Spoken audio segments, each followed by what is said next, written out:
واقعہ کربلا تاریخ اسلام کا وہ خوفناک ثانیہ ہے جو 10 محرم الحرام 61 ہجری کو عراق میں کربلا کے مقام پر پیش آیا۔ ثانیہ کربلا میں امام حسین رضی اللہ تعالیٰ نے اپنے اہل بیت اور رفقاء کے ساتھ دین اسلام کی سربلندی کے لیے اپنی جانوں کے نذرانے پیش کیے۔ تاریخ عالم شہادتوں کی ایسی لازوال داستان آج تک نہ پیش کر سکی کہ جس میں ایک مجاہد نے اپنے پورے کنبے کو دین اسلام کی سربلندی اور رب کی رضا کے لیے قربان کر دیا۔ حضرت امام حسین رضی اللہ تعالی عنہ حضور صلی اللہ علیہ وآلہ وسلم کے نواسے حضرت فاطمہ الزہرا رضی اللہ تعالی عنہ کے لخت جگر حضور صلی اللہ علیہ وآلہ وسلم کے نور نظر اور حضرت علی کے فرزند ہیں۔ 5 شعبان سن 6 ہجری میں آپ کی ولادت باسعادت ہوئی۔ حضور اکرم صلی اللہ علیہ وآلہ وسلم کو حسین رضی اللہ تعالی عنہ سے بڑی محبت تھی۔ بچپن میں کبھی آپ حضور کے کاندھوں پر سوار ہوتے تو کبھی بحالت نماز حضور کی پشت مبارک پر سوار ہوتے اور کبھی آپ صلی اللہ علیہ وآلہ وسلم کے سینہ اطہر کے ساتھ چمٹے ہوتے تھے۔ جب پشت مبارک پر ہوتے تو حضور صلی اللہ علیہ وآلہ وسلم سجدوں کو لمبا فرما دیتے۔ حضور صلی اللہ علیہ وآلہ وسلم فرماتے ہیں کہ حسین مجھ سے ہے اور میں حسین سے ہوں۔ حسن حسین جنت کے نوجوانوں کے سردار ہیں۔ حسین چراغ ہدایت ہیں۔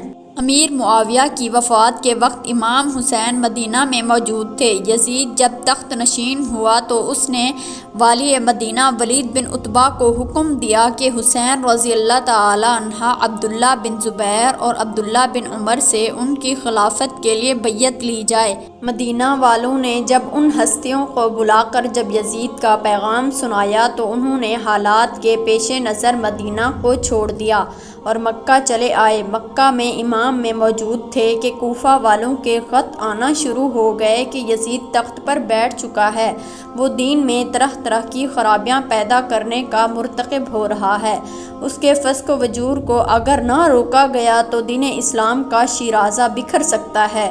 ہم آپ کو اپنی پوری معاملت کا یقین دلاتے ہیں، لہٰذا آپ کوفہ تشریف لے آئیں۔ اسی طرح کے مضامین پر مشتمل تقریباً 900 خطوط امام حسین کو موصول ہوئے۔ امام حسین نے کوفہ جانے کا فیصلہ کر لیا۔ اصحابہ کرام میں سے کئی لوگوں نے امام حسین کو کوفہ جانے سے منع کیا۔ انہوں نے کہا کہ اس سے قبل ہی کوفہ والے آپ کے بھائی اور والد گرامی کے ساتھ دھوکہ کر چکے ہیں، ان سے کچھ بھی بعید نہیں۔ اب طے یہ پایا کہ امام حسین نے مسلم بن عقیل کو، جو کہ ان کے چچا زاد بھائی ہیں، کوفہ بھیجا تاکہ وہ وہاں کے حالات کو پرکھیں اور لوگوں سے امام حسین کے لیے بیعت لیں اور حالات اور تمام صورتحال سے امام حسین کو آگاہ کریں۔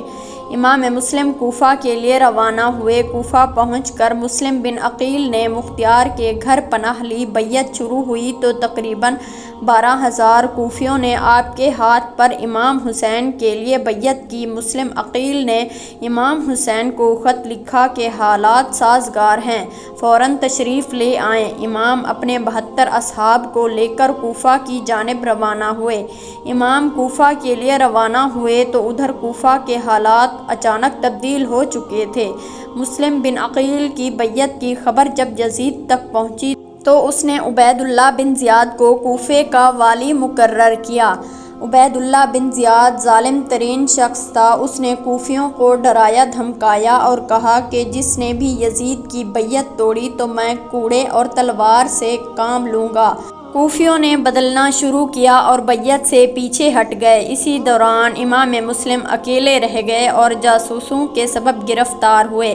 عبید اللہ بن زیاد نے ان کا سر کاٹ کر دارالامارت سے نیچے پھینک دیا۔ امام حسین کوفہ کی جانب سفر ہوئے تو رستے میں فرزدق شاعر ملایا کوفہ سے آ رہا تھا۔ اس نے امام حسین سے کہا کہ کوفیوں نے عقیل سے کی گئی آپ کی بیعت توڑ دی اور امام عقیل کو شہید کر دیا گیا ہے۔ کوفی وہ لوگ ہیں جن کے دل تو آپ کے ساتھ ہیں لیکن تلوار بنو امیہ کے ساتھ ہے۔ امام نے اصحاب سے مشورہ کیا تو کچھ لوگوں نے کہا کہ واپس لوٹ جانا چاہیے۔ مسلم بن عقیل کے قرابت داروں نے کہا کہ ہم عقیل کا قصاص لیں گے۔ امام کا قافلہ کوفہ کی جانب روانہ ہو گیا۔ سب سے پہلے حرب بن یزید نے امام کا راستہ روکا، اس کے بعد عبید اللہ بن زیاد نے 4000 کی مزید کمک دے کر عمر بن سعد کو حضرت حسین رضی اللہ تعالی عنہ کے مقابلے پر بھیجا گیا۔ امام حسین نے ان کے سامنے اپنی شرائط پیش کی کہ یا مجھے یزید کے پاس جانے دیا جائے یا واپس جانے دیا جائے، یا جہاں کسی سرحد پر جہاد ہو رہا ہو وہاں کی جانب جانے دیا جائے۔ امام حسین نے کوفیوں کے خطوط کے وہ تھیلے بھی عمر بن سعد کو دکھائے جو انہوں نے امام کو آنے کے لیے لکھے تھے۔ عمر بن سعد نے عبداللہ بن زیاد کو خط لکھا اور حسین کی 3 شرائط بیان کی، تو عبداللہ بن زیاد بھی مطمئن ہوا کہ معاملات بات چیت کے ذریعے حل ہو جائے گا۔ شمر ذی الجوشن جو اس وقت دربار میں موجود تھا، اس نے عبید اللہ بن زیاد سے کہا کہ آپ حسین کو دوبارہ مہلت فراہم کر رہے ہیں کہ وہ آئندہ بھاری طاقت اور جمعیت اکٹھا کر کے ہمارے مقابلے پر آ جائے۔ اگر آج امام حسین کو جانے دیا تو آپ لوگ ان پر کبھی قابو نہیں پا سکو گے۔ شمر کے ان الفاظ نے عبید اللہ بن زیاد کے ذہن کو تبدیل کر دیا۔ اس نے شمر کو خط بھیجا اور کہا کہ یہ خط عمر بن سعد کو دینا، اگر وہ ہمارے حکم کو بجا لائے تو ٹھیک، ورنہ اس کو قتل کر کے خود لشکر کے امیر بن جانا۔ 7 محرم کو امام حسین کے لشکر پر پانی بند کر دیا گیا۔ دریائے فرات ٹھاٹھیں مارتا ہے اور وہاں سے حسین رضی اللہ تعالی عنہ ان کا کوئی بھی لشکری پانی نہیں پی سکتا۔ فوج عشقیہ فرات کے کنارے موجود ہیں۔ حسین پر پانی کی مکمل بندش ہے۔ جناب میر انیس اپنے مرثیہ میں اس منظر کو کچھ اس طرح بیان کرتے ہیں: 9 محرم کو شمر کربلا گیا۔ امام حسین کی کچھ دیر کے لیے آنکھ لگی تو اٹھ کر اپنی ساجزادی حضرت زینب سے کہا کہ مجھے خواب میں رسول اکرم صلی اللہ علیہ وآلہ وسلم کی زیارت ہوئی ہے اور انہوں نے کہا ہے کہ تم ہم میں سے ملنے آؤ گے۔ اس کے بعد امام حسین نے اپنے اصحاب کے سامنے ایک تقریر کی، ان کا شکریہ ادا کیا اور کہا کہ تم نے میرا بڑا ساتھ دیا ہے۔ یہ فوج عشقیہ میرے خون کی پیاسی ہے۔ میں حسین تمہیں یہ کہتا ہوں کہ تم لوگ رات کے اندھیرے میں واپس چلے جاؤ اور عورتوں اور بچوں کو بھی ساتھ لے کر چلے جاؤ۔ امام حسین نے فرمایا کہ بیٹا علی اکبر چراغ کو گل کر دو اور اصحاب سے کہو کہ وہاں اگر کوئی پوچھے کہ حسین کو تنہا کیوں چھوڑا تو کہہ دینا عورتوں اور بچوں کی وجہ سے ہمیں حسین نے واپس کر دیا۔ جب چراغ دوبارہ جلایا گیا تو تمام اصحاب موجود تھے اور کوئی بھی واپس جانے کے لیے تیار نہ تھا۔ زہیر بن کین نے کہا کہ اے امام حسین، اگر دشمن ہمارے جسم کو کینچیوں سے بھی قطر قطر کر دیں تو پھر بھی ہم آپ کی مدد سے پیچھے نہ ہٹیں گے۔ 10 محرم کی صبح ہرن یزید لشکر کو چھوڑ کر امام کے لشکر میں شمولیت اختیار کر لی۔ امام نے دشمن فوج کے سامنے خطبہ دیا۔ پہلے اہل بیت کے مناقب بیان کیے، پھر اپنے بارے میں نبی کی احادیث بیان کی۔ فرمایا کہ ہم شباب اہل جنت ہیں، حضور کے نواسے اور بطول علی کے بیٹے ہیں۔ تمہارے لیے کسی طور پر بھی جائز نہیں کہ میرے خون سے اپنے ہاتھ رنگ دو۔ کیا میں نے کسی کو قتل کیا ہے جس کے قصاص میں تم مجھے قتل کر رہے ہو؟ کیا میں نے کسی کا مال لوٹا یا کسی کو زخمی کیا؟ امام حسین نے ایک ایک کوفی کو نام لے کر پکارا اور کہا کہ اے فلاں بن فلاں، اے فلاں بن فلاں، کیا تم نے مجھے خط نہیں لکھے تھے؟ کیا مجھے آنے کا نہیں بولا تھا؟ یہ لوگ یزیدی فوج میں موجود تھے تو وہ لوگ مکر گئے۔ امام حسین رضی اللہ تعالی عنہ نے وہ خطوط کے تھیلے عمر بن سعد اور شمر کو دکھائے جو ان کو لکھے گئے تھے، لیکن کیا کہیں کہ بدبخت لعنتی فوج یزید کا مقدر بن چکی تھی۔ اتنا سمجھانے کے باوجود بھی اقتدار اور زر کی ہوس نے انہیں اندھا کر دیا تھا۔ کوفیوں نے ایک ناسنی فوج کے عہدے داروں کو یہ معلوم تھا کہ اگر یزید کو خبر ہو گئی کہ ہم نے امام حسین رضی اللہ تعالی عنہ کو بلایا ہے تو وہ ہمیں قتل کر دے گا۔ یہی وجہ تھی کہ حسین رضی اللہ تعالی عنہ کو یزید تک نہ پہنچنے دیا گیا۔ سب سے پہلے عمر بن سعد نے حسینی لشکر کی جانب تیر چلائے اور کہنے لگا، گواہ رہنا پہلا تیر چلانے والا۔ اب باقاعدہ جنگ کا آغاز ہوا۔ امام حسین کے سپاہی ایک ایک کر کے اپنی بہادری اور شجاعت کے جوہر دکھاتے ہوئے جام شہادت نوش کر گئے۔ اہل بیت اطہار میں حضرت عباس کے بازو قلم کر دیے گئے۔ حضرت قاسم امام علی اکبر داد شجاعت دیتے ہوئے شہادت کے مرتبے پر فائز ہوئے۔ آن محمد شہید ہوئے۔ پھر 6 ماہ کے امام علی اصغر کو حسین کے ہاتھوں پر حلق میں تیر مار کر شہید کر دیا گیا۔ 10 محرم کی شام پھیلنے لگی تھی۔ حسین کے ساتھیوں نے میدان کربلا میں بڑی بہادری اور شجاعت دکھائی۔ اب آخری بار حسین بن علی کی آئی۔ حسین میدان کربلا میں پہنچتے ہیں۔ علی کا شیر حیدری جب حضور کا امامہ اور پٹکا باندھے علی کی زار و فقار لے کر میدان کربلا میں پہنچا اور ایک ایک کو بھیڑ بکریوں کی طرح کاٹنے لگا اور کہنے لگا، آؤ 3 دن کے بھوکے اور پیاسے کی جنگ دیکھو، علی کے فرزند کی جنگ دیکھو۔ دشمن کی فوج میدان چھوڑ کر گھر بھاگنے لگی۔ جب شمر نے یہ منظر دیکھا تو کہا کہ تم اکیلے اکیلے اس کا مقابلہ نہیں کر سکتے، سارے مل کر یک بارگی حسین پر حملہ کر دو۔ میدان کربلا میں سینکڑوں نیزے، تلواریں، خنجر اور تیر حسین کی جانب بڑھے۔ حسین کو شہید کر دیا گیا۔ شمر نے خولی سے کہا کہ اس کا سر کاٹ لو۔ وہ آگے بڑھا تو اس کے ہاتھ کانپ گئے۔ پھر شکی سنان بن انس نے یہ کام انجام دیا۔ بغداد قتل کے حسین کے سر کو نیزوں پر بلند کیا گیا اور لاشوں کو گھوڑوں سے روندا گیا۔ کربلا میں ایک قیامت برپا ہو گئی۔ خیام حسینی کو آگ لگا دی گئی۔ حسین کا سر جب یزید کے دربار میں پہنچا تو اس نے سر اقدس حسین کے ہونٹوں پر چھڑی مار کر اور کہا کہ ہم کامیاب ہوئے۔ زید بن ارقم صحابی رسول جو اس موقع پر دربار میں موجود تھے، انہوں نے کہا، او بدبخت، چھری ہٹا لے، میں نے نبی کو دیکھا ہے کہ وہ ان ہونٹوں کو چوما کرتے تھے۔ یزید کی بیوی حنطہ بنت عبداللہ نے جب یہ خبر سنی کہ یزید نے امام حسین کو شہید کر دیا ہے تو وہ دربار میں جا پہنچی اور یزید کو لعن طعن کرنے لگی۔ یزید نے پینترا بدلا اور کہنے لگا، خدا غارت کرے ابن زیاد کو کہ اس نے جلدی جلدی میں امام حسین کو قتل کر دیا۔ انا للہ و انا الیہ راجعون۔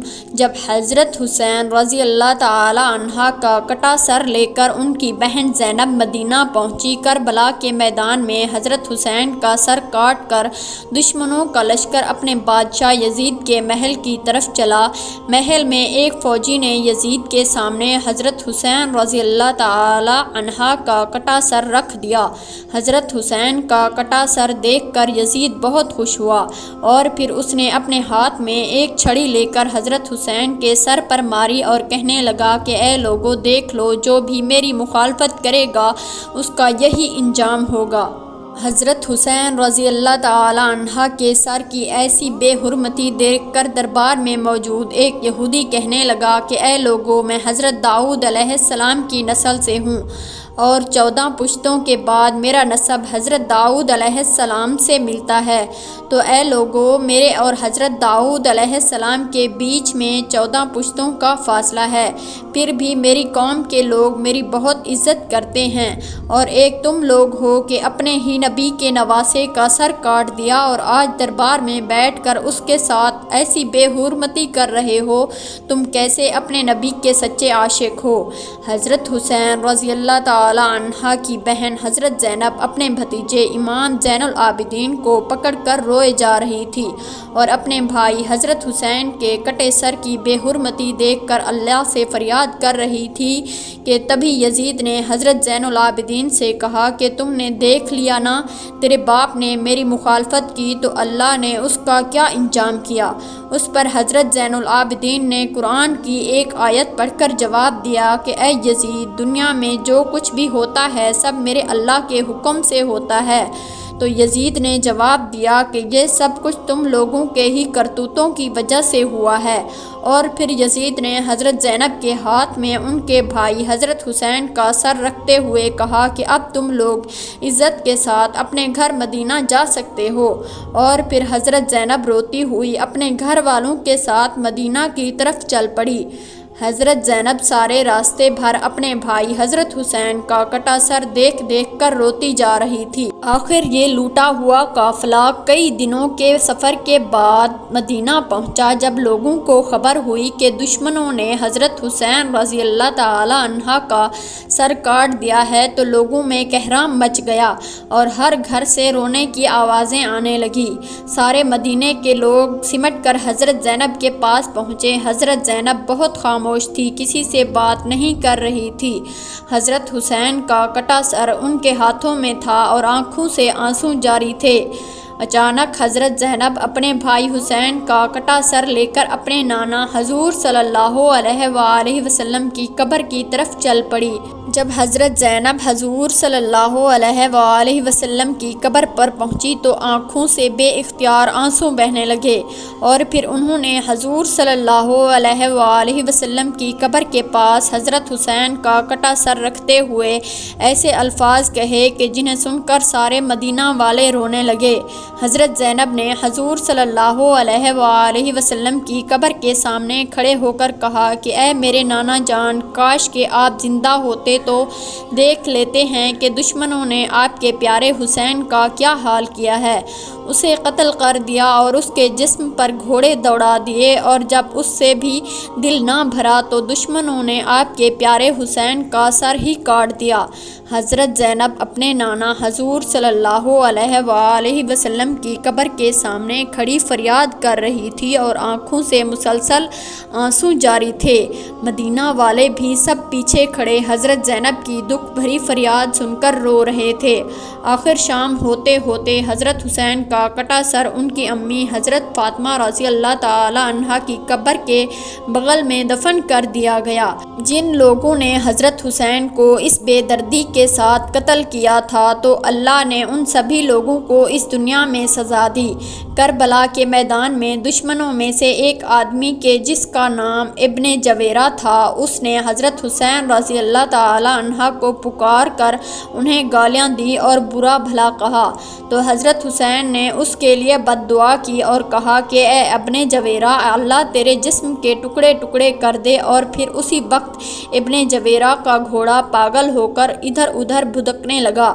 گھوڑے کے بھٹکنے کی وجہ سے ابن جویرہ کا پیر پھسلا اور گھوڑے سے نیچے گر پڑا، لیکن اس کی ایک ٹانگ گھوڑے میں بندھی ذہن میں پھنس گئی، اور پھر وہ پاگل گھوڑا اسے گھسیٹتے ہوئے پتھروں کے اوپر دوڑنے لگا۔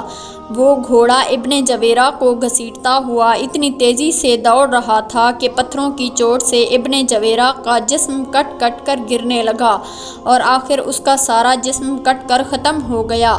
صرف اس کی وہ ٹانگ بچی تھی جو اس گھوڑے کی ذہن میں پھنس گئی تھی۔ جس وقت کربلا کے میدان میں حضرت حسین رضی اللہ تعالی عنہ 3 دنوں کے پیاسے دریا کے کنارے بیٹھ کر پانی پینے جا رہے تھے تو اسی وقت دشمنوں میں سے ایک آدمی کے جس کا نام ابن نمیر تھا، اس نے حضرت حسین کے منہ کی طرف ایک تیر چلایا، اور وہ تیر سیدھا آ کر حضرت حسین کی گردن میں لگتا ہے دوسری طرف نکل گیا، جس کی وجہ سے حضرت حسین پانی نہ پی سکے اور ان کی گردن سے خون بہنے لگا۔ تو حضرت حسین رضی اللہ تعالی عنہ نے ابن نمیر سے کہا کہ اے ظالم، جیسے تو نے مجھے پانی نہیں پینے دیا ایسے ہی اللہ تجھے ہمیشہ پیاسا رکھے گا۔ حضرت حسین کی اس بد دعا کا اس دشمن پر ایسا اثر ہوا کہ وہ چاہے جتنا پانی پی لیتا پھر بھی اس کی پیاس نہ بجھتی۔ آخر اسی دن شام کو اس نے اتنا زیادہ پانی پی لیا تھا کہ اس کا پیٹ پھٹ گیا اور اس کی موت ہو گئی۔ دشمنوں کا سردار ابن زیاد کے جس نے حضرت حسین رضی اللہ تعالی عنہ کا سر کاٹنے کا حکم دیا تھا اور اسی کے حکم پر فوجیوں نے حضرت حسین کا سر کاٹا تھا، تو ابن زیاد کا نوکر بیان کرتا ہے کہ ابن زیاد حضرت حسین کا سر کاٹ کر شام کو اپنے محل پہنچا تو میں بھی اس کے ساتھ تھا، تو جیسے ہی اس نے محل کے اندر قدم رکھا تو اچانک سامنے سے ایک آگ کا شعلہ اس کی طرف لپکا۔ قریب تھا کہ وہ آگ میرے سردار ابن زیاد کو جلا کر ختم کر دیتی، لیکن تبھی اچانک وہ آگ غائب ہو گئی اور ابن زیاد نے مجھ سے کہا کہ اے آدمی، کیا تم نے بھی ابھی وہ آگ دیکھی جو ابھی میری طرف لپکی تھی؟ تو میں نے کہا ہاں میرے سردار، مجھے بھی وہ آگ نظر آئی تھی۔ تو ابن زیاد نے مجھ سے کہا کہ یہ بات کسی کو بھی مت بتانا، اسی کو راز ہی رکھنا۔ حضرت سفیان ثوری فرماتے ہیں کہ حضرت حسین کو قتل کرنے والے دشمنوں میں سے میں نے دو لوگوں کا بہت برا انجام دیکھا۔ ایک تو ان میں ایک ایسا آدمی تھا کہ اس کی شرمگاہ اپنے آپ بہت زیادہ بڑھتی جا رہی تھی اور وہ شرم سے لوگوں کے بیچ نہ جاتا، اپنے گھر میں ہی بیٹھا رہتا۔ اور دوسرے آدمی کا انجام میں نے دیکھا کہ اسے اتنی زیادہ پیاس لگتی تھی کہ وہ چاہے سارے دریا کا پانی پی لیتا پھر بھی اس کی پیاس نہ بجھتی۔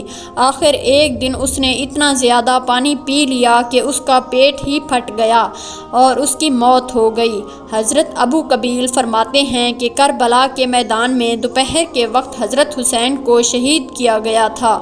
تو جس وقت حضرت حسین کو شہید کیا گیا تھا تو اچانک سورج گرہن ہونے لگا اور پھر سورج چھپتے چھپتے اتنا زیادہ چھپ گیا کہ دوپہر کے وقت رات کی طرح اندھیرا ہو گیا اور آسمانوں میں تارے نظر آنے لگے اور ہمیں ایسا لگنے لگا کہ شاید قیامت آ گئی ہے۔ امام زہری فرماتے ہیں کہ جس دن حضرت حسین کو شہید کیا گیا تو اس دن بیت المقدس میں جو بھی کنکریاں یا پتھر اٹھایا جاتا تو اس کے نیچے تازہ خون ملتا تھا، اور پھر 3 دنوں تک آسمان ایسا لال پڑ گیا کہ ہمیں ڈر لگنے لگا کہ شاید اب قیامت قائم ہو جائے گی۔ اللہ پاک ہمیں دین کی مکمل سمجھ نصیب فرمائے اور ہمیں اہل بیت سے سچی محبت عطا فرمائے اور ہمارا خاتمہ ایمان پر فرمائے، آمین۔